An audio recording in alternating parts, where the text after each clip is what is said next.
AP కూటమి ప్రభుత్వం రాయలసీమకు తీవ్ర అన్యాయం చేస్తుంది. ఈ లడ్డు విషయంలో హిందువుల మనోభావాలు దెబ్బతినే విధంగా చంద్రబాబు నాయుడు రెచ్చగొట్టి వదిలేశాడు.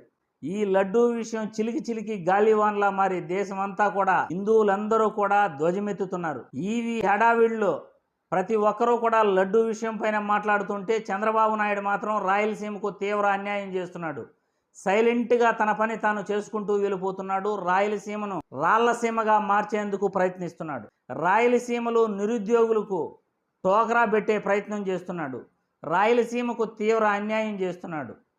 నేషనల్ లా యూనివర్సిటీని అమరావతికి తీసుకెళ్తున్నట్లు 24 గంటలు ప్రకటించక ముందే చంద్రబాబు నాయుడు గారు మళ్ళీ కొప్పర్తికి చెందిన ఎంఎస్ఎంఈ కంపెనీని అమరావతికి తరలిస్తున్నట్లు ఆయన మళ్ళీ ప్రకటించడం జరిగింది. ఇది రాయలసీమకు తీవ్ర